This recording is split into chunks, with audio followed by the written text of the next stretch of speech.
अब यह देखो हर महीने सात संगति होती है, 150 गिलास ले आओ भगत जी, 150 गिलास ले आओ, ये थाली भी ले आओ, ये डोले डाले ना, ये बंद कर दो, ये डोले डाले, थाली ले आओ, कम से कम 50 थाली ले आओ और 50 गिलास चम्मच कटोरी ले आओ। सांड की भी देखो परमात्मा की दया से। तो भाई और बहनों, ये बीच में लाइव प्रोग्राम थोड़ा बंद हो गया था। आज यहाँ दिनांक 15 मई 2022 को अलवर मालाखेड़ा में सात संगति चल रही है परमात्मा की। 2.5 घंटे का लाइव जो सत्संग है वो पहले वो बन चुका है, ये उसका दूसरा पार्ट है। बीच में हम परमात्मा जी का शब्द गा रहे थे, लाइव प्रोग्राम बंद हो गया था। अब बीच में चाय आ गई, हम चाय राम ले रहे हैं, उसके बाद हम शब्द को कंप्लीट करेंगे और परमात्मा की फिर चर्चा करेंगे। चाय पी लो पहले भाई बहन। सुरेश जी कुछ तो बोलो, अजी कुछ बोलो, कुछ। अच्छा ये तो बता दो, परमात्मा आपको आश्रम में मिला करते थे ना, आपकी बातचीत हुई परमात्मा से कभी? तो बताओ ना क्या बात हुई।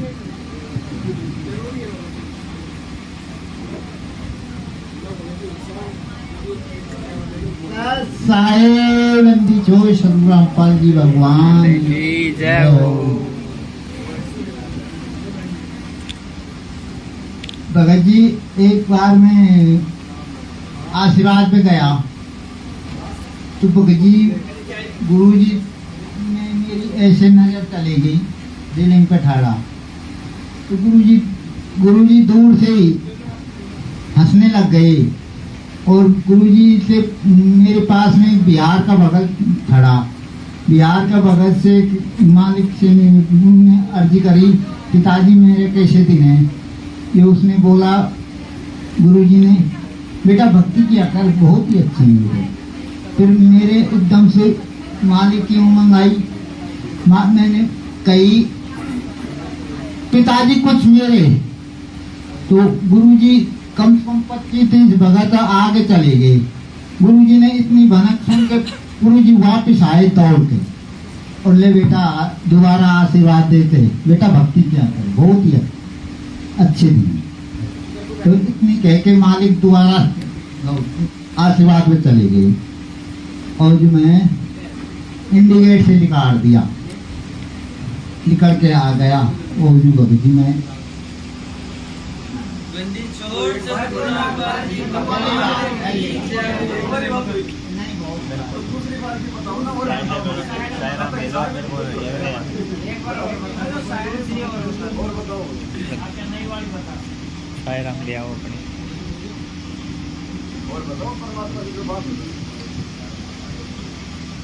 साहेब बंदी छोड़ सतगुरु रामपाल जी भगवान की जय हो। साहेब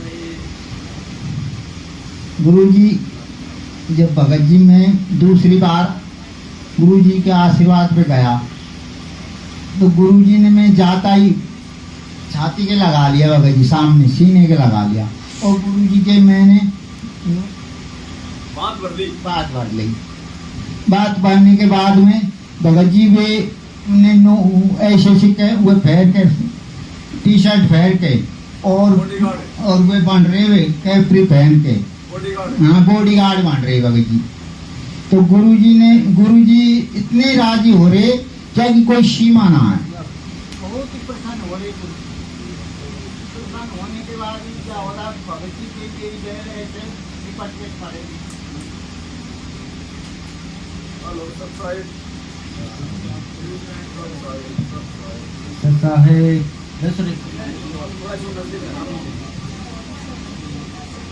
उसके हेलो तो भगत जी मेरे इतने जोर का फेंका, मैं खींच के गुरुजी पे सो, गुरुजी इतना राजी हुए जब सीने के लगा दो, गुरुजी पे ऐसा खींच लिया जैसे गेंद की तरह और दूर फेंक दिया। तो भगत जी सत्य मान, ये सत्य बात है, गुरुजी आपको गुरुजी से कैसे दूर फेंक दिया और दूसरे भगत ने देख दिया, हाँ गुरुजी इतना निराश हो गए।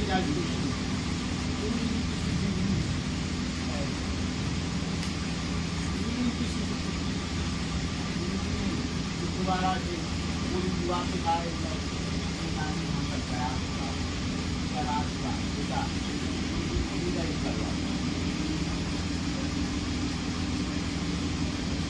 सही बात है भगत जी। कोई बात नहीं, परमात्मा तो भगत जी बहुत दयालु है, लेकिन वही बात है ना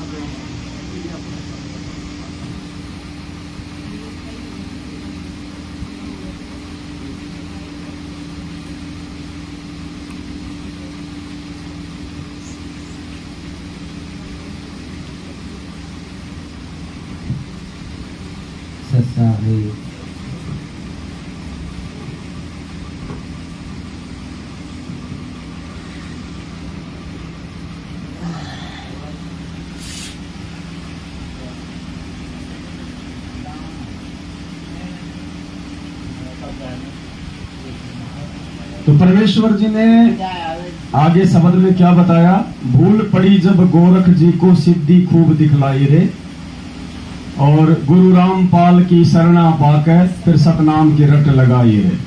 गुरु रामपाल की शरण अर्थात 650 साल पहले यही सतगुरु रामपाल जी भगवान उस समय कबीर जी के रूप में थे, और इन्हीं की शरण में आके फिर परमात्मा ने उनको सतनाम तक भी दिया था। अब इस बात का जो प्रमाण है खुद गुरु जी का एक जो सत्संग है वो भी देता है पुण्यात्माओं, क्योंकि ये शब्द कोई उवाबाई से नहीं वो किए जा रहे। एक एक शब्द आपको यथार्थ मिलेगा, परमात्मा की महिमा से युक्त मिलेगा, कहीं कोई झूठ नहीं मिलेगी इसमें। गुरु जी कहते हैं लाहौर पेशावर की झूठ नहीं मिलेगी। परमात्मा जी का शब्द है, साहिब कबीर आजा आत्मा तोहे पुकारती, तेरे हाथ में चाबियो सतगुरु सतलोक दवार की। इस शब्द के लास्ट में परमात्मा, क्योंकि आपको पता है हर शब्द के लास्ट में परमात्मा एक गहरा संकेत छोड़ते हैं, एक गहरा भेद देते हैं। तो इसके लास्ट की चौपाई है, उसको जब आप सुनेंगे, जब परमात्मा ने गोरखनाथ जी को नाम दिया तो लास्ट में परमात्मा क्या कह रहे हैं कि गुरु रामपाल की शरणा पाकर। आप देखना फिर आपको पता चले, गुरु जी खुद कह रहे हैं कि नालायको उस समय मैं ही था, अपना नाम ले रहे हैं परमात्मा कि रामपाल की शरणा पाकर पावे डोरी मक्कर तार की। सुनो इस शब्द को ध्यान से, समझ में आएगा कि कौन था वो कबीर।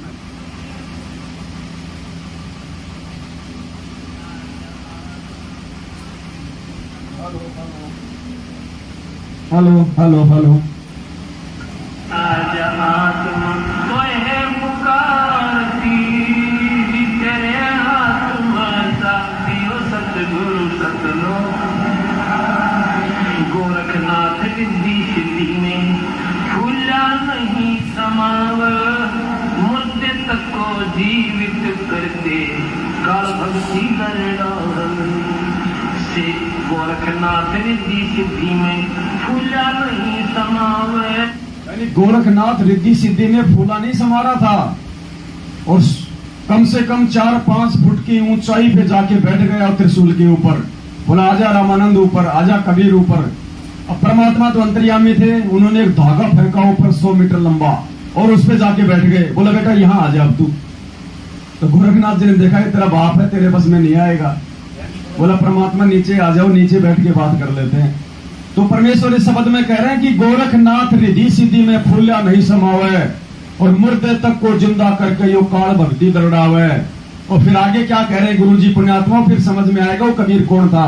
गोरखनाथ किसकी शरण में आया था 650 साल पहले।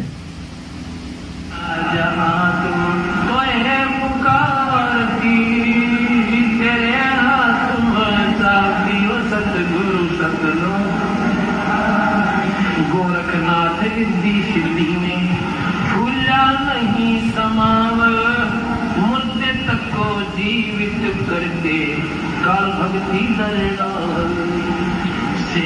गोरखनाथ रिद्धि सिद्धि में फूला नहीं समाव, मुद्दे तक को जिंदा करते काल भक्ति दरड़ावे। रामपाल सतगुरु की शरणा पावे, डोरी मकर तार की, तेरे हाथ में साबियो सतगुरु सतलोक। यानी परमात्मा ने स्पष्ट कर दिया कि उस समय गोरखनाथ से मेरे से दीक्षा ली थी। रामपाल गुरु की शरणा पाकर डोरी मकर तार की। तो गोरखनाथ ने उस समय जिससे दीक्षा ली थी आज परमात्मा इस शब्द के माध्यम से लास्ट में संकेत देते हुए ये कह रहे हैं कि वो मैं ही था, रामपाल दास, वो कबीर जिसको तुम फोटो में ढूंढ रहे हो, आज तुम्हारे सामने जिंदा रूप में खड़ा हूं। फिर भी हमारी बुद्धि नहीं खुल रही, हम पहचान नहीं पा रहे परमात्मा को, फोटो को ही भगवान मान के फूल फाल चढ़ा रहे हैं। रोज नित्य नियम में पढ़ाता है परमात्मा, गरीब जिंदा जोगी जगत गुरु, मालिक मुर्शिद पीर, काल कर्म लागे नहीं, नहीं शंका नहीं सीव, गरीब ऐसा सतगुरु हम मिल्या, तेज पुंज की लोय, तन मन अर्पो शीस पू, होनी होय सो होय। जिंदा जोगी जगत गुरु, पता नहीं परमात्मा ने इतने प्रमाण दे दिए। अब गरीबदास जी ने क्यों लिखा वो ग्रंथ? अपने चेलों के लिए थोड़ी लिखा था। क्या गरीबदास जी के किसी भगत ने ग्रंथ साहिब को कभी पढ़ा क्या? वो तो हमारे लिए लिख के गए थे। अब हमने सोच लिया और गरीबदास जी और कबीर जी के बीच की वार्ता हो रही है ये। अरे भैया, वो गरीबदास भी तो यही था, वो हमारे लिए लिख के गए। आज धर्मदास जी से कबीर सागर परमात्मा ने हमारे लिए लिखवाया, उस समय के लिए थोड़ी लिखवाया था। तो हमने अपने आप को गरीबदास जी की जगह पे रखना है और सतगुरु रामपाल जी भगवान को कबीर जी की जगह रखना है, तब ये चीजें हमारी समझ में आएंगी कि कौन है ये परमात्मा। अब बताओ, हम भगत संत रामपाल जी के और नित्य नियम में हम महिमा गाए गरीबदास जी की, कबीर जी की, क्यों भाई? हम तो अपने गुरु की गाएंगे ना। तो वो महिमा हमारे लिए दी थी उन्होंने, हमें जागरूक करने के लिए, हमें समझाने के लिए, हमें सचेत करने के लिए। तो इसलिए परमात्मा ने बताया, भूल पड़ी जब गोरख जी को सिद्धि खूब दिखलाई रे, भूल पड़ी जब गोरख जी को सिद्धि खूब दिखलाई रे, गुरु रामपाल की शरणा पाक सतनाम की रट लगाई रे, गुरु रामपाल की शरणा पाक सतनाम की रट लगाई रे, जानत है कोई सतगुरु प्यारी, जानत है कोई प्यारा रे, जानत है कोई सतगुरु प्यारी, जानत है कोई प्यारा रे, राम राम जिस दुनिया कहती, वो रामपाल अवतारा रे, राम राम जिस दुनिया कहती, भूल पड़ी जब ब्रह्मा जी को ज्ञानी बनकर आया रे, भूल पड़ी जब ब्रह्मा जी को ज्ञानी बनकर आया रे, ओम नाम का मंत्र देख अपना शीश बनाया रे, ओम नाम का मंत्र देख अपना शीश बनाया रे, भूल पड़ी जब ब्रह्मा जी को, गुरुजी ने क्या बताया कि प्रथम बार जब ये परमात्मा अपने आप को छुपाते हुए और परमात्मा किसी और को बताते हुए कि जब ये परमात्मा प्रथम बार यहाँ आया इस काल लोक में, तो सबसे पहले परमात्मा ब्रह्मा जी के पास गए, ब्रह्मा जी को ज्ञान बताया, सारी चीजें बताई, ब्रह्मा जी को बहुत अच्छा लगा और ब्रह्मा जी ने ज्ञानी रूप में आए हुए उस समय सतगुरु रामपाल जी भगवान को अपना गुरु बना लिया था। यानी सबसे पहले परमात्मा ने ब्रह्मा जी को नाम दिया, ओम, उनको ओम मंत्र दिया परमात्मा ने। उसके बाद परमात्मा विष्णु जी के पास गए, विष्णु को परमात्मा ने हरियम मंत्र दिया। फिर परमात्मा शंकर जी के पास गए, शंकर जी को परमात्मा ने सोहम मंत्र दिया। उसके बाद फिर ये परमात्मा सदगुरु रामपाल जी भगवान नीचे आए प्रथम सतयुग में और हम जीवात्माओं को अपनी शरण में लेके वो ही मंत्र दिए। उनको तो खाली एक एक मंत्र दे के आए थे, हमारे को परमात्मा ने पांचों मंत्र दिए। फिर अब परमात्मा ने पहले ब्रह्मा विष्णु महेश को क्यों दिए मंत्र, जबकि उनको पता था कि ब्रह्मा विष्णु महेश आगे चल के मेरे भक्ति नहीं करेंगे, काल इनको भ्रमित करेगा अपना साम्राज्य चलाने के लिए। परमात्मा का सिस्टमेटिक जो तरीका है बहुत ज्यादा एडवांस है। परमात्मा ने जो मंत्र ब्रह्मा विष्णु महेश को दिए एक एक, वही मंत्र नीचे आके हमारे को दे दिए। और आज क्या हो रहा है पुण्यात्माओं, क्योंकि यहाँ का जो मैनेजमेंट जो सिस्टम है वो ब्रह्मा विष्णु महेश के माध्यम से ही काल सारा संभालता है। अब यहाँ की जो सुविधा है देने वाला तो परमात्मा है सबको, लेकिन जैसे फैक्ट्री का मालिक है पैसे तो फैक्ट्री का मालिक ही देता है, लेकिन तनख्वाह मैनेजर बांटता है। एक सिस्टम है, मालिक कभी किसी को डायरेक्ट सैलरी नहीं देता है, वो एक सिस्टम के माध्यम से आती है। जो मैनेजर होता है, मैनेजर के माध्यम से आगे सैलरी वितरित होती है। तो परमात्मा ने ब्रह्मा विष्णु महेश को ये एक एक मंत्र दे दिया, फिर हमारे को दे दिया नीचे आके। अब जब हम इन मंत्रों का जाप करेंगे तो ब्रह्मा विष्णु महेश की घंटी बजेगी, ब्रह्मा जी का करेंगे तो ब्रह्मा जी की घंटी बजेगी, उसकी ब्लूटूथ ऑन हो जाएगी, क्योंकि परमात्मा ने पहले उनको मंत्र दे के उन तीनों का ब्लूटूथ ऑन कर दिया और नीचे आके वही मंत्र हमारे को दे दिया। अब जब हम उन मंत्रों का जाप करेंगे तो उनकी तो पहले से ऑन है ब्लूटूथ, इधर से हमारी ऑन हो गई तो आना जाना हो जाएगा ना फिर। तो ब्रह्मा, जब हम इनका जाप करेंगे, ये मंत्रों का जाप हम करेंगे, तो ब्रह्मा विष्णु महेश ना चाहते हुए भी हमको यहाँ की सुख सुविधा देंगे। वो ये मैनेजर है यहाँ के 3 लोग के, और हम समर्थ के बच्चे हैं, हम यहाँ पे मजदूर बन गए, हम इनके कर्जवान हो गए थे।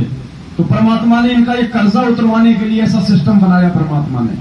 जितना हम इन मंत्रों का जाप करेंगे जो सतगुरु ने दिए हैं मर्यादा में रह के, तो ही वो हमारे को उसका प्रतिफल देंगे, मजबूरन देंगे, उनको देना पड़ेगा, वो रोक नहीं सकते। और हम जाप ही नहीं करेंगे, मर्यादाएं तोड़ देंगे तो वो नहीं देंगे।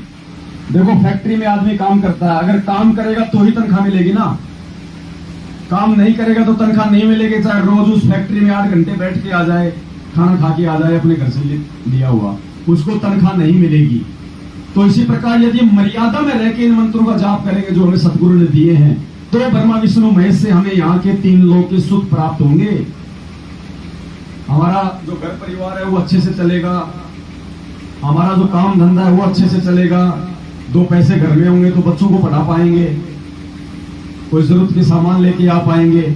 और मर्यादा तोड़ देंगे तो चाहे कितना ही, चाहे प्रथम मंत्र, चाहे सतनाम का जाप करते रहो, इसका कोई लाभ नहीं, कोई प्रतिफल नहीं होता। तो सबसे पहले परमात्मा ब्रह्मा जी के पास गए, फिर विष्णु के पास, फिर शंकर जी के पास में, और उनको एक एक मंत्र देके गुरु जी ने उनका ब्लूटूथ ऑन किया, फिर वही मंत्र हमारे को दिए। इस प्रकार से परमात्मा इनसे हमारे को लाभ दिलवा रहे हैं। भूल पड़ी जब ब्रह्मा जी को ज्ञानी बन कर आया रे, भूल पड़ी जब ब्रह्मा जी को ज्ञानी बन कर आया रे, ओम नाम का मंत्र देके अपना शिष्य बनाया रे, ओम नाम का मंत्र देकर अपना शिष्य बनाया रे। जानत है कोई सतगुरु प्यारी, जानत है कोई प्यारा रे, जानत है कोई सतगुरु प्यारी, जानत है कोई प्यारा रे। राम राम जिसे दुनिया कहती वो राम पाल अवतारा रे, राम राम जिसे दुनिया कहती वो राम पाल अवतारा रे। भूल पड़ी जब विष्णु जी को हरियम नाम सुनाया रे, भूल पड़ी जब विष्णु जी को हरियम नाम सुनाया रे। शंकर जी को शरण में लेके अजरो अमर बनाया रे, शंकर जी को शरण में लेके अजरो अमर बनाया रे। जानत है कोई सतगुरु प्यारी, जानत है कोई प्यारा रे, जानत है कोई सतगुरु प्यारी, जानत है कोई प्यारा रे। राम राम जिसे दुनिया कहती वो राम पाल अवतारा रे, राम राम जिसे दुनिया कहती वो राम पाल अवतारा रे। जब जब भूल पड़े दुनिया में इस भक्ति और सतनाम की, जब जब भूल पड़े दुनिया में इस भक्ति और सतनाम की, जय जयकार फिर होने लगे गुरु राम पाल भगवान की, जय जयकार होने लगे गुरु राम पाल भगवान की। जब जब भूल पड़े दुनिया में इस भक्ति और सतनाम की, जय जयकार फिर होने लगे गुरु राम पाल भगवान की। आत्माओं 3 युगों में इस भक्ति की भूल पड़ी रहती है। कोई भी प्राणी शास्त्र विधि अनुसार भक्ति नहीं करता, सतयुग में परमात्मा आए, वाम मनु जी को वेद समझाए कि मनु जी, आपको जो ब्रह्मा जी ने, आपके जो पापा जी ने जो मंत्र दिए हैं, जो ये ज्ञान दिया है वेद का, ये सत्य नहीं है, ये आधा अधूरा है, मैं आपको वास्तविक ज्ञान बताता हूं। तो मनु जी ने परमात्मा का नाम ही वामदेव रख दिया, यानी उल्टा ज्ञान प्रचारक। जैसे ये देना, ये वाम हाथ होता है ना हमारा, उल्टा हाथ, तो वामदेव नाम रख दिया परमात्मा का, सतगुरु रामपाल जी भगवान का, जो सत सुकृत रूप में आए हुए थे उस समय। तो पुण्यात्मा, 3 युगों में भक्ति की भूल पड़ी रहती है, ये सतनाम नहीं होता किसी के पास भी। और जब वास्तव में इस भक्ति और सतनाम की आवश्यकता होती है दुनिया में, जब पूरी तरह से भूल पड़ जाती है भक्ति की, तो ये पूर्ण परमात्मा सतगुरु रामपाल जी भगवान का ही रूप बना के आता है इस कलयुग की पिछली पीढ़ी में, क्योंकि यही मोक्ष मार्ग है, यही भक्ति युग है। और इस समय फिर उस परमात्मा की जय जयकार होती है, पूरी दुनिया इस परमात्मा की जय जयकार करती है, क्योंकि यही परमात्मा फिर वो वास्तविक भक्ति बताता है दुनिया को, मोक्ष मार्ग बताता है। जो आज है वो समय, आज इस परमात्मा की जय जयकार हो रही है, और आने वाले समय में पूरी दुनिया इस परमात्मा की जय जयकार करेगी। भूल जब जब भूल पड़े दुनिया में इस भक्ति और सतनाम की, जब भूल पड़े दुनिया में इस भक्ति और सतनाम की, जय जयकार फिर होने लागे गुरु रामपाल भगवान की, जय जयकार फिर होने लागे गुरु रामपाल भगवान की। जानत है कोई सतगुरु प्यारी, जानत है कोई प्यारा रे, जानत है कोई सतगुरु प्यारी, जानत है कोई प्यारा रे। राम राम जिस दुनिया कहती, वो रामपाल अवतारा रे, राम राम जिस दुनिया कहती, वो रामपाल अवतारा रे। इस दुनिया को रचने वाला, गाँव धनाने वाला है, इस दुनिया को रचने वाला, गाँव बनाने वाला है। रामपाल मेरा सतगुरु प्यारा, घट घट रमने वाला है, रामपाल मेरा सतगुरु प्यारा, घट घट रमने वाला है। जानत है कोई सतगुरु प्यारी, जानत है कोई प्यारा रे, जानत है कोई सतगुरु प्यारी, जानत है कोई प्यारा रे। राम राम जिसे दुनिया कहती, वो रामपाल अवतारा रे, राम राम जिसे दुनिया कहती, वो रामपाल अवतारा रे। सत साहिब बंदी छोड़ सतगुरु रामपाल जी भगवान की जय हो। तो पुण्यात्माओं, साथ संगति में आने का यही फायदा होता है, और साथ संगति से ही हम स्वच्छ हो सकते हैं, हम शुद्ध हो सकते हैं, और कोई दूसरा तरीका धरती पे परमात्मा ने नहीं बना रखा है वर्तमान में। यदि आपको इस कलयुग की पिछली पीढ़ी में वास्तव में संत रामपाल जी का सच्चा भगत बनना है, आपको वास्तव में मोक्ष प्राप्ति की भूख है, प्यास है, तो वो प्यास और भूख आपकी साथ संगति के माध्यम से पूर्ण होगी, दूसरा कोई तरीका नहीं है। तो साथ संगति में आके हमने अपने व्यवहार को और अधिक स्वच्छ जो है करना है, हमारे व्यवहार को, हमारे नेचर को और हमारे चरित्र को हमने और ज्यादा निखारना है। तो यहाँ हम सब परमेश्वर की छत्र छाया में हैं।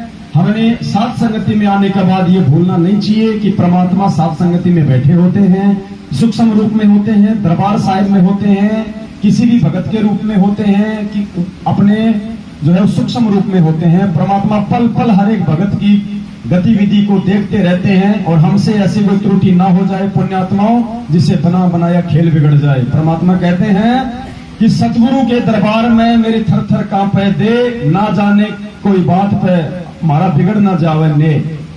ये परमात्मा कोई ऐसी ऊंच नीच वाली बात ना हो जाए जिससे आपका और मेरा प्यार प्रेम ही नष्ट हो जाए, मेरा जीवन बर्बाद हो जाए।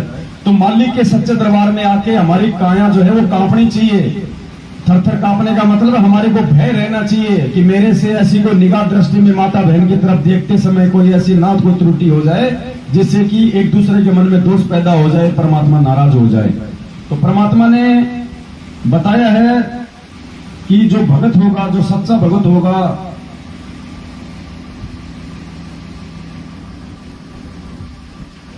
उसके व्यवहार को परमात्मा ने बताया है।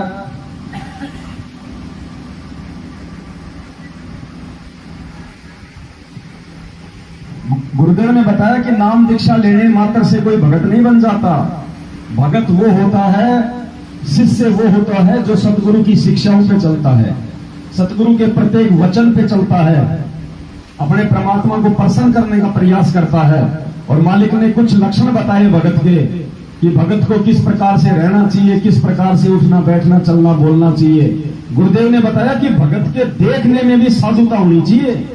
अगर किसी माता बहन की तरफ देखता है तो उसकी निगाह दृष्टि में भी साधुपना होना चाहिए, बकवाद नहीं होनी चाहिए, वरना परमात्मा नाराज हो जाएगा। हो सकता है आज तेरी भक्ति अच्छी है, हो सकता है आजीवन तू बहुत अच्छा जीवन जिए, लेकिन अगले जन्म में तो गधा बनना तय है, फिर कुमार मोगरे ठोकेगा। तो ये गलतियां साथ संगति में आके तो बिल्कुल भी ना करें, कतई ना करें, 100% भी। तो पुण्यात्माओं, ऐसे सत्संग में आने से इस प्रकार की समस्याओं का समाधान होता है, लेकिन असर उनका हुआ जो पुण्यात्मा होती हैं। ये पत्थर और बांस के जैसे प्राणियों का नहीं हुआ करती। जिस घर में नाम इस सतपुरुष का और उस घर में लड़ाई, फिर उनका असर ना हो रहा है, तो पत्थर कैसे है, माड़ी सी घर्षण लग दे, लोहे चिंगारी पाटन। पुण्यात्माओं, इसके अंदर हमने परिवर्तन बहुत करना पड़ेगा। हमारे बोलने और बतलाने में, चलने और उठने और बैठने और निगाह दृष्टि में भी साधु उतारनी चाहिए। एक तो चटक मटक करके चले, एक सीधा सा जैसे सच्चाई भगत जी हो, सच्चाई भगत जी। जब परमात्मा की चर्चा होती है, मालिक का सत्संग होता है, अगर बात करनी तो बाहर चले जाया करो।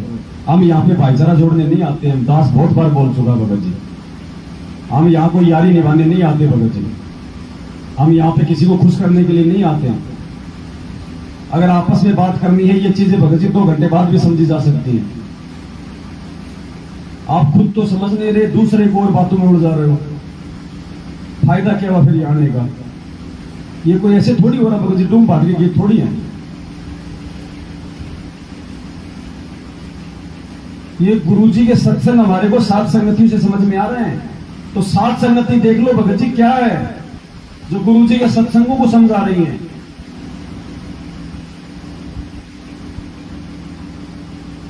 भगत जी यहां से कुछ लेके जाओ, लेके बातचीत करने के लिए तो बाद में पूरा महीना पड़ा हमारे पास, बकवाद ही करेंगे हम, और क्या करेंगे। मालिक के सत्संग हो रहे भगत जी, परमात्मा के।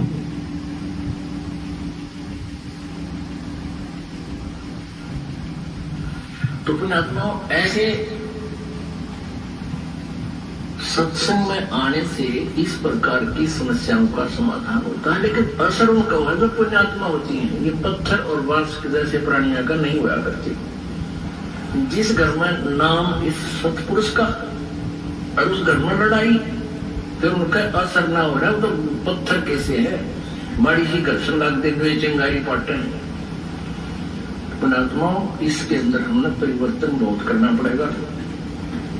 हमारे बोलने और बतलाने में, चलने और उठने और बैठने और निगाह दृष्टि में भी साधु उतारनी चाहिए। एक तो चटक मटक करके चले, एक सीधा सा जैसे बिल्कुल भक्त संत चला करते हैं। उठने और बैठने में भी कहीं बकवाद नजर नहीं आवे, देखने में भी कोई ऐसी त्रुटि संत की दृष्टि में नहीं होनी चाहिए, भगत की नहीं। तो हम सत्संगी हैं, अन्यथा हम केवल नाम उपदेश है, असर कति नहीं। तो ये परमात्मा का वचन है भाई। अब देख लो हम अपने जीवन में इन बातों को कितना उतार पा रहे हैं, और जब तक नहीं उतारेंगे, चाहे रोज साथ संगति में आते रहो, अगले जन्म में गधा बनना ही बनना है। क्योंकि मौका तो यही है मोक्ष का, और मोक्ष का मौका भी कब तक, जब तक गुरु जी के पैर धरती पे, जब तक गुरु जी शरीर रूप में हैं, तब तक मोक्ष के अधिकारी हैं। उसके बाद मोक्ष नहीं है किसी का भी। वो ये सोचे कि मेरे पोतों का, मेरे पड़पोतों का, मेरे उनके पोतों का धर्मदास जी की तरह नहीं। आपने केवल अपने आत्म कल्याण की चिंता करनी है, अपने पोते पड़पोतों की चिंता नहीं करनी है। धर्मदास यही तो मार खा गया था। ये परमात्मा फिर मेरी छठी पीढ़ी में क्या होगा। तो परमात्मा ने कहा कि तेरा तो मोक्ष हुआ नहीं, तू पीढ़ी का तो ठेकेदार बन गया अभी से और रह गया उसी चक्कर में।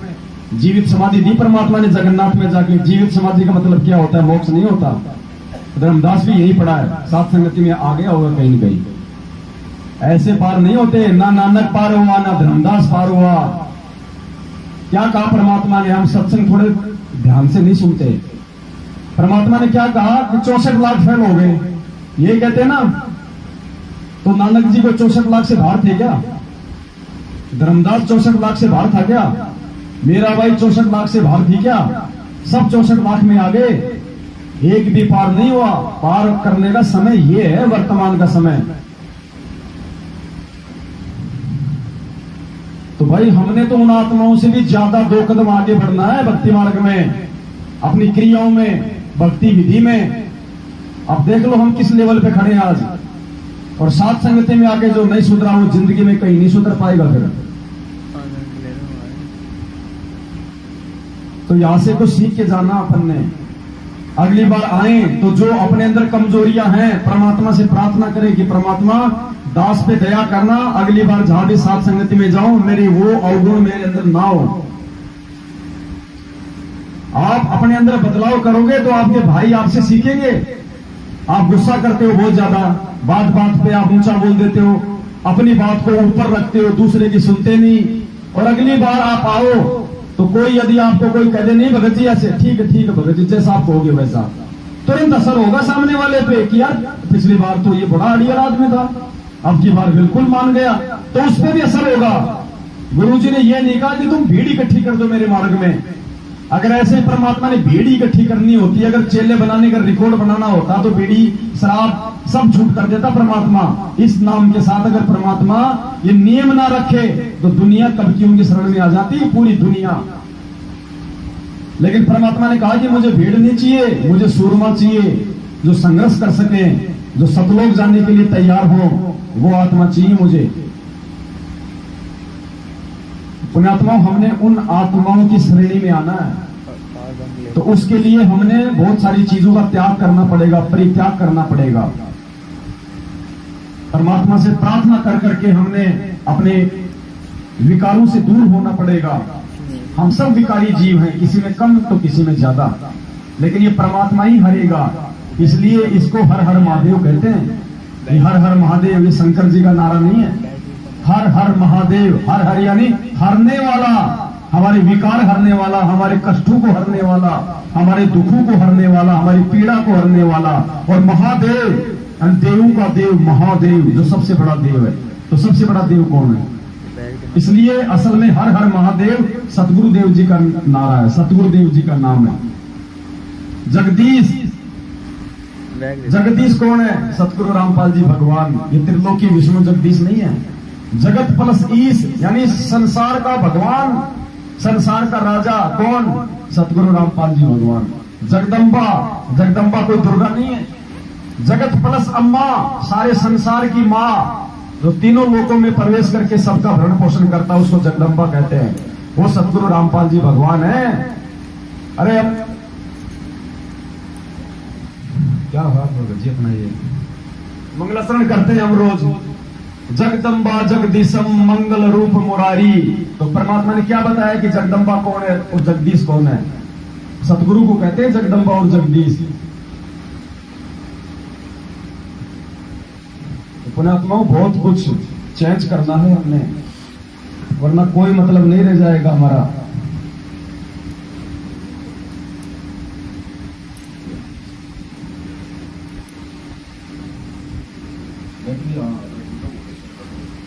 पावर बैंक लाए हो जी? पावर बैंक हाँ, 2 मिनट। पावर बैंक लाए हो जी? सत साहिब। तो एक तो हमने विशेष तौर पे ध्यान रखना है। भगत जी जो सात संगतियां रखवा रहे हैं, कौन है यहाँ पे? आप होना सुरेश जी, आप होना। सात संगति चाहे छोटी हो चाहे भगत जी चाहे बड़ी हो, आगे आगे देखो संख्या बढ़ेगी, ये कम नहीं होने वाली भगत जी। ठीक है, ये अचानक से भक्तों की संख्या बढ़ पड़ेगी। तो साथ संगति जब हो तो माता बहनों की बैठने की जगह लगाओ। बीच में चाहे जगह छोड़ दो, चाहे कोई गैप छोड़ दो, और कोई भी अगर बैठा है, चाहे दो भाई बहन बैठे हैं, उनको भी बोल दो भाई साहब हाथ जोड़ के, नहीं ये आपकी बहन है, इसके पास बैठना है, अपने घर पे जाके बैठना, यहाँ नहीं। यहाँ अगर आप भाई हो तो भाइयों की तरफ बैठो। सिस्टम से चलेंगे तो ये जो मर्यादा है ये बनी रहेगी, वरना मैनेजमेंट का हाल देख लो, आए दिन उनकी सेटिंग होती रहती है, दो दो बच्चे करके छोड़ छाड़ के रेमेडी करके भग रहे हैं लोग, उनका जीवन बर्बाद हो रहा है। हमने वो काम नहीं करना यहाँ पे, इसलिए तो परमात्मा ने वो नो मर्यादा बनवाई थी कि सात संगति में ना तो रेमेडी की बात होगी और ना ही सात संगतियों में कोई रेमेडियां होंगी। रेमेडी मतलब काम वासना, हम यहाँ पे काम वासना की चर्चा करने नहीं आते, हम भगवान की चर्चा करने आते हैं। यहाँ रेमेडी होना तो छोड़ो, आपस में बात भी नहीं करनी कि मेरे लड़का है तेरी लड़की है, रिश्ता तय कर ले, नहीं बात करनी है। यहाँ सिर्फ तुम 2-4 घंटे रहते हो, 1 महीना अपने गांव में रहते हो, अपने घर में रहते हो, खूब आपस में चर्चा करो, हमें कोई दिक्कत नहीं है। अगले के घर जाओ, आओ, मिलो, देखो, अपने रिश्ते तय करो। रेमेडी करनी है अपने घरों पे करो, ये कोई रेमेडी का अड्डा नहीं है सात संगति। यहाँ केवल भगवान की चर्चा होगी, दूसरी कोई चर्चा नहीं होगी। यहाँ पे जिसने दूसरी चर्चा करनी है हाथ जोड़ के उसको बोल दो भाई साहब जाओ अपने घर पे, यहाँ चर्चा करने वाले बहुत है। मर्यादा रहेगी तो सात संगति रहेगी, नहीं तो भगत जी यहाँ भी ऐसा हो जाएगा। और उसके जिम्मेदार फिर वो होंगे जो मतलब आयोजन करता है। तो व्यवस्था आप लोगों ने देखनी है भगत जी, माता बहनों की हमेशा अलग से व्यवस्था हो। माता बहनें जब भी सोए अपने शरीर पे कोई जो है कपड़ा डाल के सोए, नींद आने के बाद मालूम नहीं पड़ता वो घुटने तक आ रहा है लहंगा, क्या हो रहा है क्या नहीं हो रहा। क्या कहा परमात्मा ने अभी, उठना बैठने में भी साधुता होनी चाहिए हमारे। ऐसे ही हमारे भाई ऐसे टांग फैला के पड़ जाते हैं, सो जाते हैं। थोड़ा भगत जी सभ्यता जरूरी है हर प्रकार से, हम कोई गवार नहीं है। परमात्मा ने ज्ञान दे दिया, सारा समाधान बता दिया। हर चीज का एक तरीका होता है। लैट्रिन करते हो बैठ के करते हो, मतलब खड़े खड़े करते हो, वो बैठ के करते हैं ना। खाना खाते हैं बैठ के खाते हैं ना शांति से। तो हर चीज की एक मर्यादा है।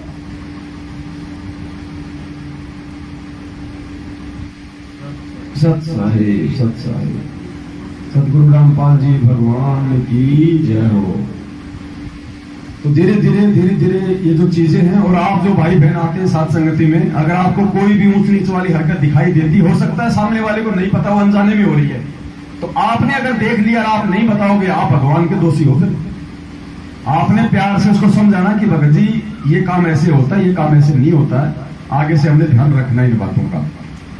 साथ संगति का यही तो फायदा होता है कि मैं त्रुटि कर रहा हूं तो आप मुझे समझो, मेरी नजर में आ गई तो मैं आपको बताऊंगा। एक ने कही दूसरे ने मानी, कहे कबीर दोनों ज्ञानी। हम सीखने के लिए आते हैं, किसी को यहाँ पे कोई मतलब कोई किसी का यहाँ पे कोई गुरु नहीं है, कोई किसी के ऊपर यहाँ पे कोई कोऑर्डिनेटर नहीं है। जिसको जो सेवा दिखाई दे अपनी वो कर दो, नहीं दिखाई दे तो बैठ के अपना भजन करो, अपना सुमरण करो, मालिक की भक्तों से अपनी जो है ज्ञान चर्चा करो।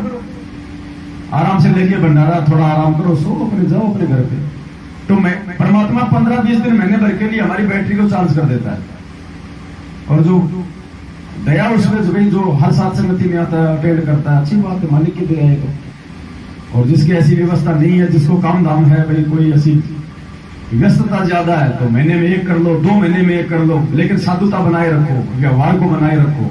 सत्संग परमात्मा के घर पे सुनते रहे हम, और जब भी मौका लगे हम साथ संगति में आ जाए। तो भगत जी हम गुरु जी के आने तक भक्ति भी हम टिक सकते हैं, नहीं तो नहीं टिक पाएंगे। ये साथ संगत वाले ही टिक पाएंगे थोड़े बहुत, और इनमें भी अभी तो परीक्षा बाकी है। आने वाला समय इतना आसान नहीं है, अभी तो कुछ नहीं हुआ। आप एक बात बताओ, परमात्मा कहते हैं कि पूरी दुनिया मेरी शरण में आएगी, घर घर में ये नाम होगा, सतनाम होगा। अब गुरु जी कहां बैठे हैं आज? जेल में। दुनिया क्या मान रही है उनको? देशद्रोही, गुंडा भुंडा, पता नहीं क्या क्या बोलती है। क्या ये दुनिया इसी प्रकार से उनको परमात्मा मान लेगी?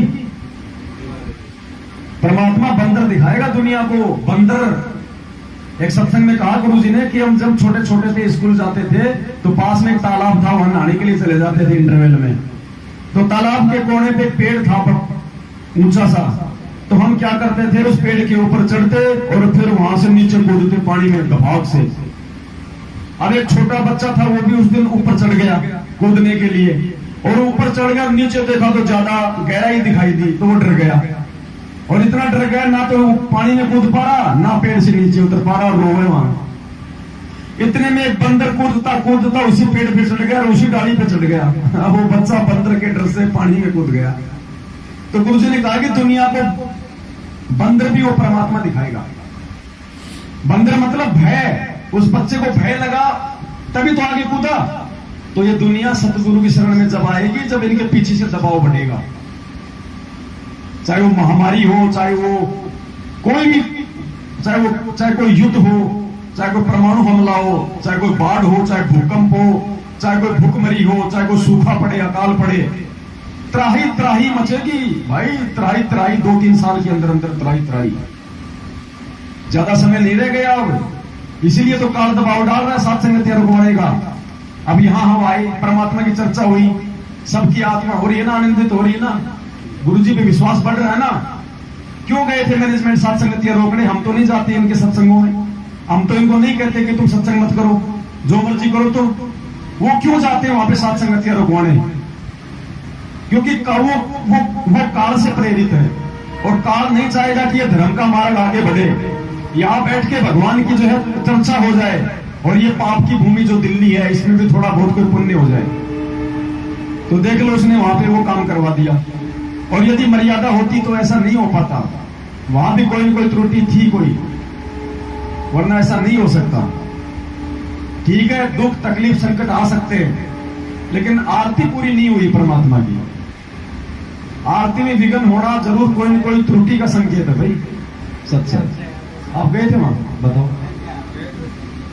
जी वहाँ जगह पे जाता ही हमने देखे, मतलब गुरु जी का जैसे चित्र होते हैं, तो केला रखा, क्या जो भी कोई भगत आयो केला लेके आयो, केला वहाँ जगह पर रख दिया। मैं जाता ही मतलब मुकेश भगत जी से बोली मैंने, भगत जी ये कहीं मतलब ये भगत ही ले रहा है यहाँ का ही, या फिर जो आ रहे वही ले रहे हैं? तो एक भगत ने की, भगत जी अभी थोड़ी देर पहले पैसा भी रखे हैं आज जगह पर। मन की भी मैं तो बोल लूँ, अभी जो बैठे हैं ना उनके सामने, पर बोल बस पहला, फिर मैंने उठार के नहीं रख दिया। भैया समझा, आरती से पहला की बात है, रसोई में उठार के नहीं, उनको समन को मैंने उठार के नहीं अकेला नहीं रख दिया। और वह मतलब भक्तों के बीच में ना कर पाए वो बात। एक तो साथ संगति में आप जहां भी जाओ, अपने साथ में कोई वस्तु नहीं लेके जाओगे, ना कोई मिठाई, ना कोई केला, ना कोई सेब, ना कोई संतरा। कोई भी व्यक्ति साथ संगति में कोई फल फ्रूट वगैरह लेके नहीं जाएगा। आप सभी अगर लेके आओगे तो फिर भंडारा क्या खा करोगे? फिर वहां पे फिर वो भंडारा कौन खाएगा? वो केले सेब भी खाते रहो। फिर दूसरा, अगर तुम्हें केले सेब भी खाने की इच्छा है तो परमात्मा वो भी खिलवा देगा, कौन सी बड़ी बात है। भगत लोग लेके आते हैं ना, और बोल दो आके कि भगत जी सेव की इच्छा हो रही है, मंगवा देंगे, कौन सी बड़ी बात है। भगत जी को अमृत थोड़ी है। दूसरी बात, कोई भी चीज है परमात्मा के दरबार में बिल्कुल साफ सुथरी धो धा के उसके बाद रखनी है। ऐसे लाके नहीं पटकनी, वहां पे मार्केट से ले आए, यहाँ पे हमने रख दिया, नहीं जी। उसको कोई शराबी, कवाबी, जुबारी, कोई थूक रहा है, कोई क्या कर रहा है, दुनिया भर के लोग हाथ लगा रहे। क्या भाव है? 20 रुपए किलो। अरे रहने दे, 50 आदमी उस सेव को हाथ लगा जाते हैं, उसको हम मालिक के दरबार में रख देते हैं लाके ऐसे ही।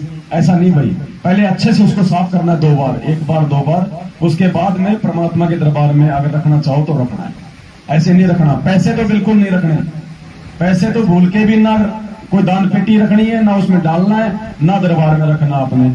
इन बातों का तो विशेष तौर से ध्यान रखना। दूसरी चीज, पहले हमसे जो गलतियां हुई, दास से भी गलती हुई, दास भी परमात्मा से कान पकड़ के समय याचना करता, आगे दास ध्यान रखेगा। मार्केट की बनी हुई कोई भी मिठाई हमने भगवान को भोग नहीं लगानी। अगर मिठाई बनानी है तो अपने घर पे बनाओ, शुद्ध देसी घी की बनाओ।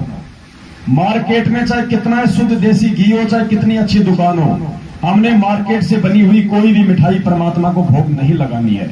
वो मिठाई देसी घी की हो सकती है, वो मिठाई अच्छी दुकान की हो सकती है, लेकिन बनाने वाले के विचार अच्छे नहीं हो सकते। और मालिक कहते हैं, जैसा पीवे पानी वैसी हो जाए वाणी, और जैसा खावे अन्न वैसा होए। द्रौपदी ने द्वापर युग में जब परमात्मा पांडवों का संग बजाने आए थे सुदर्शन रूप में, द्रौपदी ने कितने अच्छे भाव से खीड़ी और चावल खीड़ पकौड़ी कचौड़ी 56 प्रकार के भोग बनाए थे ना द्रौपदी ने, फिर भी उनका संग नहीं बजा था। क्यों नहीं बजा था? उसके मन में दोष था। क्या कहा गुरुजी ने? उसके मन में दोष था कि ये काय का संत है, इसको खाना में ढंग से नहीं आता। तो वो चाहे कितनी अच्छी आत्मा हो, उसके मन में अगर जरा सा भी दोष है तो परमात्मा लाभ नहीं देगा। तो जगत के तो मन में दोष ही दोष भरा भाई। क्या पता आप जिस अच्छी दुकान से मिठाई ले रहे हो और वो गुरुजी को रोजगारियां निकालता हो और तुम यहां भोग लगा रहे हो। वो दुकान पे तो लिखा हुआ है कि शुद्ध पंडित वैष्णव ढाबा, और पंडित जी खुद वहां पे बकरे की वो टांग काट रहा है, बाहर तुम्हारे को शुद्ध वैष्णव खिला रहा है। 99% होटलों में जो वहां पे तंदूर पे काम होता है, बिना दारू पिए वो तंदूर पे काम नहीं कर सकते। ये दुनिया है, काल का लोक है। साथियों को झूठा बतावे, झूठों का एतबार, निरंजन धन तेरा दरबार। यहां जो दिखाई देगा वैसा होता नहीं, जैसा बहता है वैसा दिखाई नहीं देगा। तो आज के बाद में हम सभी ये प्रतिज्ञा करें, हमने यदि अपने परमपिता परमात्मा सदगुरु रामपाल जी भगवान को भोग लगाना है मिठाई का, तो हम अपने घर पे बना के लगाएंगे। मार्केट की बनी बनाई मिठाई का हम गुरु जी को कभी भोग नहीं लगाएंगे। फल फ्रूट हम मार्केट से लेके आएंगे। फल फ्रूट तो क्योंकि वो कोई इंसान नहीं बनाता, वो परमात्मा ने बनाए। तो फल फ्रूट हम लाएंगे, लेकिन उनको धो धा के हमने फिर भोग लगाना है। मिठाई आज के बाद कोई भी परमात्मा का, कसम से कह रहा हूं, वो लड्डू एक दिया था भगत जी ने, खाए नहीं गया, खाए नहीं गया। क्योंकि एक तो यहां बने, एक परमात्मा के भक्तों की सबकी सेवा से, सबकी नेक कमाई से वो सामान आता है। फिर बनाने वाले परमात्मा के बच्चे, सबके नेक विचार, तो वो चीज हमारे अंदर हजम भी होगी और हमारे को गुण भी करेगी। और एक मार्केट में बनाई जा रही है। गुरुजी ने सत्संग में बताया ना, एक साधु अपने साधु मित्र के साथ में अपने भगत के घर चला गया और वहां पे शाम को उन्होंने खाना खाया तो रात को दोनों साधु सो गए। एक साधु ने कहा, जो उसके साथ गया था, उसने कहा कि भाई मेरे को तो रात को बहुत भयंकर सपना आया, जैसे मेरी बेटी मर गई, हाय हाय कर रही है। अब वो समझदार था दूसरा, उसने अपनी उस शिष्या को बुलाया और कहा, बेटा शाम का खाना किसने बनाया था? बोले महाराज, बोले मेरी छोटी बहन आई हुई है और शाम का खाना आप लोगों के लिए उसने बनाया था। तो बोले घर में कोई दिक्कत, कोई परेशानी? बोले जी महीने भर पहले उसकी छोरी विधवा हो गई और सारा दिन वो उसी की चिंता करती रहती है, उसी के बारे में रोती रहती है, बात करती रहती है। तो खाना बनाते समय भी वो यही बातें कर रही थी, यही मन में सोच रही थी और वो विचार उस खाने में आ गए और रात को साधु को भी उसने प्रभावित किया उन विचारों ने। तो खाना बनाते समय भी हमने बहुत ज्यादा शुद्धता का ध्यान रखना है। परमात्मा का भंडारा बनाए तो हमने मुंह पे, ये मास्क है ना, ये नाक पे मत लगाओ, मुंह पे लगाओ। हम बात करते हैं, या तो बात मत करो परमात्मा का भंडारा बनाते समय, या अपने मुंह के ऊपर मास्क रखो ताकि थूक के छींटे ना पड़े उस खाने में। भंडारे में उसी भगत को सेवा दो जो मर्यादा में है। आपको लगता है कि भगत मर्यादा में नहीं है, हमने भगत को राजी नहीं करना। उसका हाथ जोड़ लो, भगत जी आप बैठ के मालिक की चर्चा करो, यहां है सेवादार। वही भगत भंडारा बनाओ जो मर्यादा में। आए जो हाथ नहीं दे, भंडारे में कोई चप्पल वगैरह लेके नहीं जाए, अपना एक सीमा बना लो, वहां वही आदमी प्रवेश करे जिसकी भंडारे में सेवा है। बाकी और बहुत सेवा है, बर्तनों की सेवा है, भंडारा करवाने की सेवा है, और ये साथ संगति सुनना भी सेवा है परमात्मा। तो ये हमने ध्यान रखना पड़ेगा। हर साथ संगति में हम लोग नहीं बता पाते सारी बातें भगत जी, इसलिए आप जिन जिन भाइयों ने ये बातें सुनी है, ये आपका फर्ज बनता है कि आप भाई बहन हर साथ संगति में जब भी जाएं इस प्रकार की चर्चा जरूर करें। और चर्चा का असर उसी का होगा भाई जो खुद उस नियम पे चल रहा होगा। अब खुद तो बैंगन खावे, दूसरे को परहेज बतावे तो असर नहीं होगी बातें। तो पहले खुद अपने ऊपर इन चीजों को लागू करें, उसके बाद दूसरों को संदेशा देंगे तो शब्द हमारे काम करेंगे। वरना परमात्मा कहते हैं, फिर क्या कहते हैं मालिक, करणी तज कथनी कथे अज्ञानी दिन रात, कुत्ते जू भोगत फिरे सुनी सुनाई बात। फिर हम कुत्ते वाली श्रेणी में आ जाएंगे, ऐसे ना हमारे शब्दों का असर होगा, उल्टा परमात्मा और नाराज हो जाएगा हमसे। तो इन बातों का हमने विशेष तौर पे ध्यान रखना है। तीसरी बात, माता हो चाहे भाई हो, साथ संगति में आओ, ढीले ढाले कपड़े पहन के आए करो। भड़काओ, टाइट कपड़े बिल्कुल भी नहीं पहनने। आपके बच्चे आपके साथ आते हैं, उनको सही कपड़े पहना के लाओ, सिंपल कपड़े पहना के लाओ। आजकल ये लेगिंग फैगिंग टाइटी फाइटी क्या आ रही है भाई, ये भक्तों के काम नहीं है। देखो हम भी कोई, ये तो है नहीं कि हम कोई मन की मोक्ष प्राप्त कर गए। हमारे अंदर भी पांचों विकार हैं। जब कोई चीज दिखाई अगर ऐसी देती है तो भाई हमारी भी निगाह दृष्टि जाती है, हमारे भी 2 4 5 सेकंड के लिए मन जो है मतलब अशांत करता है। तो वो दोष किसको लगा? उसको लगा जिसके कारण मन में दोष आया। तो ऐसे कपड़े पहनने वाले भाई बहन भी परमात्मा के दोषी है, जो दूसरों को विचलित कर रहे हैं, जो दूसरों के मन में दोष पैदा करने का मौका दे रहे हैं। तो परमात्मा ने सबसे बड़ी सुंदरता बताई, अपना व्यवहार सादा सिंपल कपड़े पहनो, ढंग के कपड़े पहनो, उठने बैठने में दिक्कत ना हो कोई। इसलिए परमात्मा ने जींस पहनने से बिल्कुल मना किया भक्तों को। जींस नहीं पहननी किसी भक्त ने, टाइट जींस, ढीली डाली तो पहन सकते हैं, परमात्मा ने कहा है। जो टाइट जींस आती है वो ना किसी बहन ने पहननी ना किसी भाई ने पहननी। टाइट कपड़ा बिल्कुल नहीं पहनना है। गुरुजी ने आश्रम में यहां तक बैन कर रखा था, माता बहनें जो ब्लाउज पहनती है ना यहां तक का, जो कोनी से ऊपर आता है टाइट, जो ब्लाउज मतलब साड़ी के साथ पहना जाता है, परमात्मा ने उसके लिए भी आश्रम में मना कर रखा था। अगर ब्लाउज या कुर्ता पहनो तो अपनी कोनी से नीचे तक का होना चाहिए और ढीला ढाला होना चाहिए। तो इन चीजों का माता बहनें विशेष तौर से ध्यान रखें आप जब भी आवे। हालांकि वैसे तो मालिक की दया है, लेकिन साथ में जो बच्चे आते हैं, बच्चों को आप जी समझा के लेके आओ। और बच्चे साथ संगति में यदि इधर उधर की कोई ऊंच नीच वाली बात करते हैं, आपको लगता है, तो उन पे ध्यान रखना है, बच्चों को समझाना वहीं पे। और जो युवा भाई बहन है, बिल्कुल परमात्मा की भक्ति में, ये बुढ़ापे में भक्ति नहीं होती। परमात्मा कहते हैं रण भक्ति और दान ये तीनों काम जवान। इस भक्ति, इस युवा अवस्था में भक्ति कर लोगे तो कर लोगे, बुढ़ापे में तो फिर कभी दांत पड़वाना, कभी जोड़ों का दर्द, कभी घुटनों का दर्द, परमात्मा ने बता ही दिया, फिर कोई भक्ति नहीं है। इस युवा अवस्था में अपने आप को संवार लो, सुधार लो, आगे चल के नहीं सुधार पाओगे। क्या बोल साई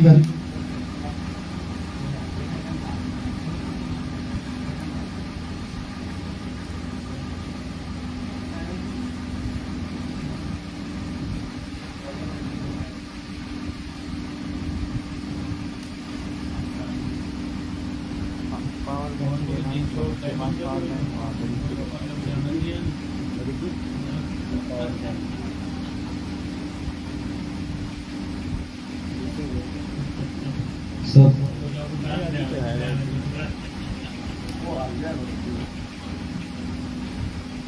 ये एक डंग गाय लाओ, ये दुकान भी डंग गाय लाओ।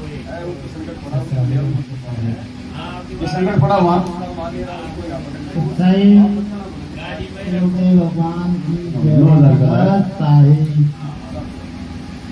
भगत जी, मैं बर्तन बंद नहाने में सेवा दिया, तो मैं नहाने गया। हाँ, तो भगत जी मैंने नहा के, तो मैं ध्यान तो लिया नहीं, शहर स्वभाव में बिनियान से आ गया बाहर कपड़े सुखाने के लिए। तो मेरी गैल 4-5 टूट के पड़े। अरे बढ़ जा यार, कल आ गया,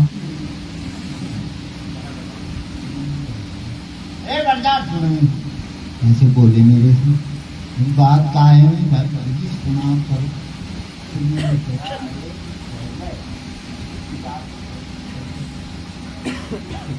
तुम्हें सावधान कर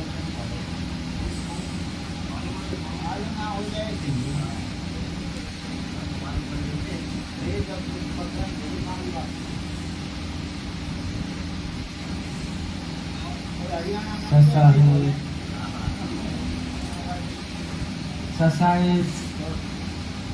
सभी भक्तों में कुछ कमी होती है, मुझमें भी कुछ बहुत कमी है। मैं जैसे काम करने जाता था अभी, तो मैं वहाँ पर कैसी हो गए, वहाँ पर भी चाय पानी चलता था। कभी आर्थिक संबंध की चर्चा पहली छोटी आरती करता, कभी नहीं करता। इस तरह से मैं करता था। फिर अब मैं कुछ दिनों से जो वहाँ का बंद कर दिया मैंने, चाय या पानी वगैरह सब कुछ मैंने बंद कर दिया। तो इसी बात की अभी हम कुछ दिन पहले मैं और इसी बात कर रहे थे कि हमको अपनी सारी कमियाँ तो मिटानी है धीरे धीरे। तो इसी बात की जिक्र यहाँ पर होगा तो ये बहुत अच्छा हुआ।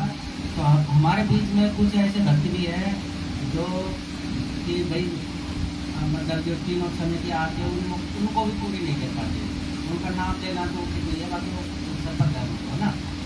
और अब क्या है कि पहले कभी कभी मेरे नाम मंत्र भी पूरे नहीं होते, अब भी जैसे आप मेरा कल नहीं हो पाया तो उनको तो परमात्मा ने मना कर रखा है कि कभी आपका नहीं हो पाए तो कोई दिक्कत नहीं है। और बाकी रोज रूटीन मत बनाओ उसको, कोई संध्या आरती है अगर रोज नहीं होती तो उसको रूटीन में मत बनाओ, कभी कभार नहीं होते तो उसकी कोई दिक्कत नहीं। और ऐसे कुछ भक्त है जो मतलब वो करते हैं रोज रोज अगर नहीं कर पाते ना संध्या आरती या कोई क्रिया तो वो भी। और एक यहाँ पर क्या होता है कि कुछ अनुपदेशी बहनों के विषय किया था भंडारे में, तो वो भी नहीं होगी यहाँ पर। ये नहीं है कि मैं भाई यहाँ पे है तो मैं कोई बात छुपा जाऊँ, जो है जो मैं नहीं थी सर। अनुपदेशी जो भी भाई बहन साथ संगति में आते हैं बहुत अच्छी बात है, लेकिन अनुपदेशी का चाहे भंडारे में हो चाहे अन्य प्रकार से कोई सेवा नहीं लेनी है। वो अगर वैसे कोई सेवा करना चाहे तो वो कर सकता है, लेकिन एक तो भंडारे में सेवा नहीं कर सकता, दूसरा वो पैसे की सेवा नहीं कर सकता।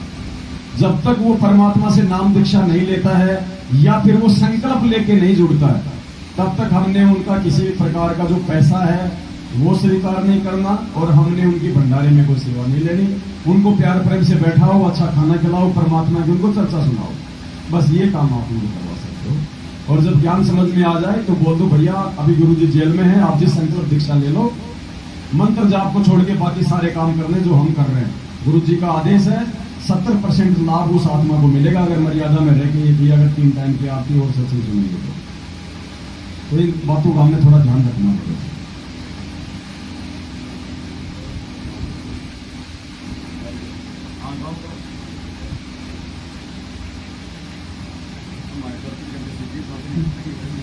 बंदी छोड़ सतगुरु रामपाल जी भगवान की जय। दास परमात्मा के चरणों में किसी भक्त का बनाया हुआ ये शब्द है तो परमात्मा का ही। और दास एक दफा सुनाता है अपने मुख जबान से, और परमात्मा के चरणों में दास का दंडवत प्रणाम। दास से कोई गलती हो तो एक परमपिता परमात्मा मोजदीन को क्षमा करें।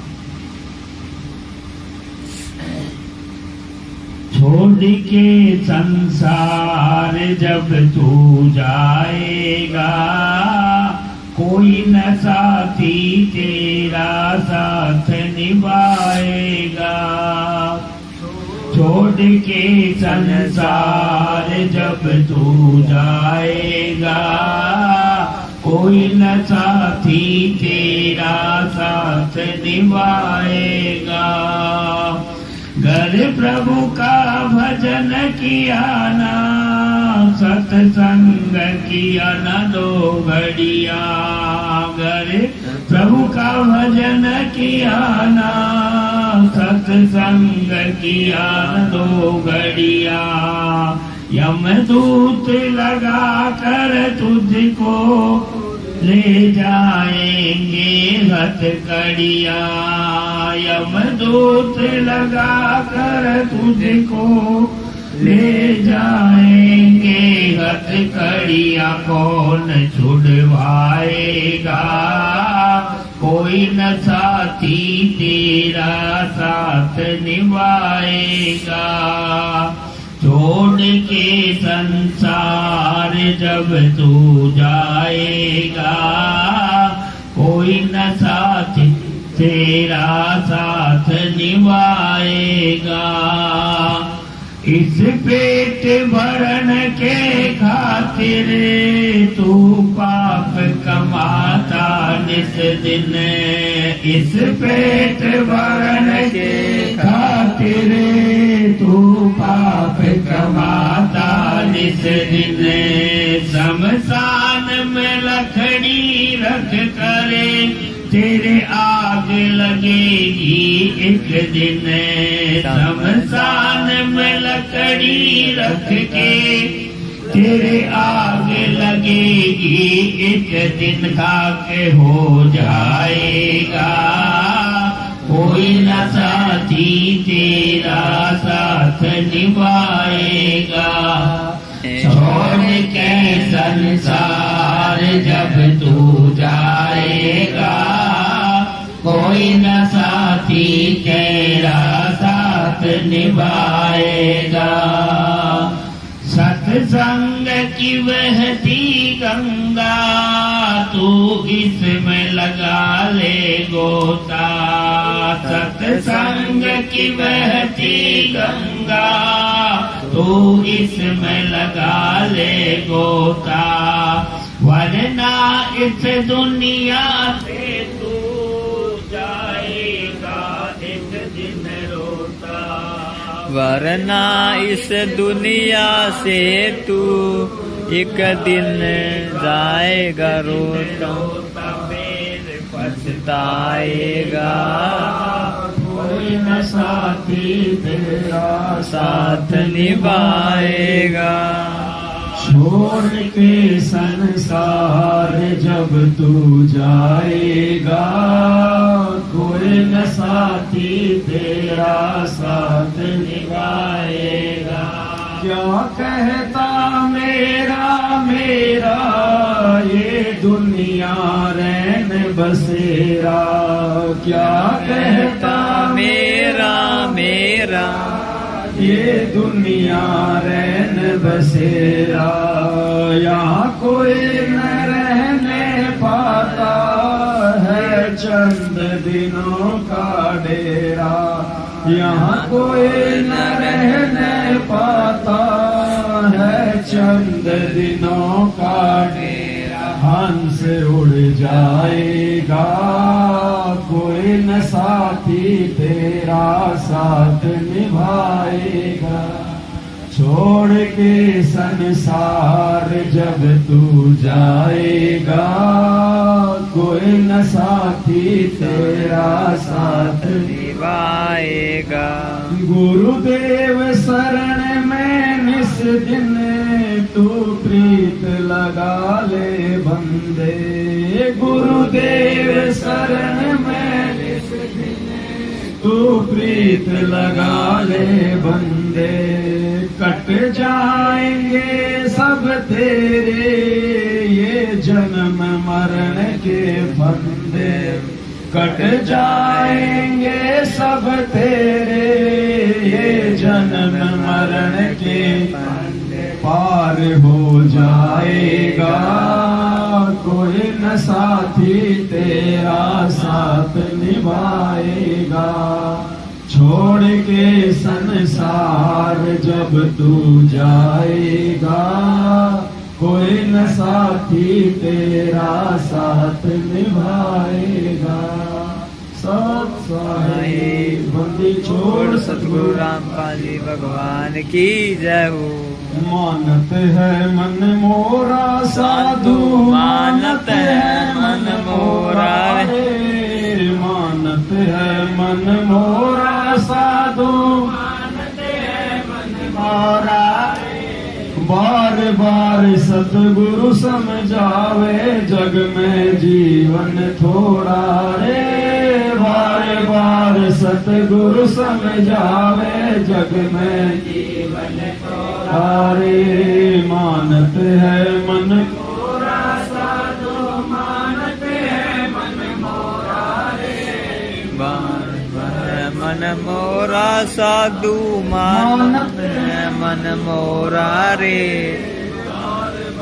सतगुरु समझावे जग में जीवन थोड़ा रे वार बार सतगुरु समझावे जग में जीवन थोड़ा रे इस माया का गर्भ न कर के हाथी के घोड़ा रे, इस माया का गर्व न करियो के हाथी के घोड़ा रे। जोड़ जोड़ धन बहुत बटोरा, लाखों और करोड़ा रे। जोड़ जोड़ धन बहुत बटोरा, लाखों और मानत है मन मोरा साधु, मानत है मन मोरा रे। बार बार सतगुरु समझावे, जग में जीवन थोड़ा रे। बार बार सतगुरु समझावे, जग में जीवन थोड़ा रे। इस काया का गर्व न करियो, के काला के गोरा रे। इस काया का गर्व न करियो, के काला के गोरा रे। बिना भजन कुछ काम न आवे, चाहे इत्र छिड़को चारों ओरा रे। बिना भजन कुछ काम न आवे, चाहे इत्र छिड़को चारों ओरा रे। मानत है मन मोरा साधु, मानत है मन मोरा रे। बार बार सतगुरु समझावे, जग में जीवन थोड़ा रे। बार बार सतगुरु समझावे, जग में जीवन थोड़ा रे। भाई दुविधा दुर्मति चतुराई में, जन्म गया नर तोरा रे। दुविधा दुर्मति चतुराई में, जन्म गया नर तोरा रे। अण मिलो सत्संग में, ज्ञान पै गोरा रे। अब भी आन मिलो सत्संग में, करो गुरु ज्ञान पै गोरा रे। मानत ना मन मोरा साधु, मानत ना मन मोरा रे। गुरु समझावे, जग में जीवन थोड़ा रे। बार बार सतगुरु समझावे, जग में जीवन थोड़ा रे। भाई शरण पड़े को गुरु संभाले, जान का बालक भोला रे। शरण पड़े को गुरु संभाले, जान का बालक भोला रे। कबीर चरण चित जो सोई में डोरा रे। कह कबीर चरण चित राखो, जो सोई में डोरा रे। मानत ना मन मोरा साधु, मानत है मन मोरा रे। बार बार सतगुरु समझावे, जग में जीवन थोड़ा। सतगुरु समझावे, जग में जीवन थोड़ा रे। सत सारे बंदी छोड़, सतगुरु रामपाल जी भगवान की जय हो। अब एक सायराम ले आओ।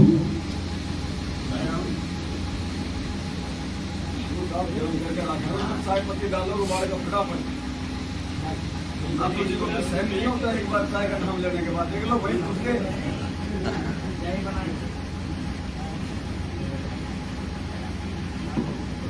बनानी है, बड़ा के दो थोड़ा सा बोले, कुछ ज्यादा तो ले लो यार,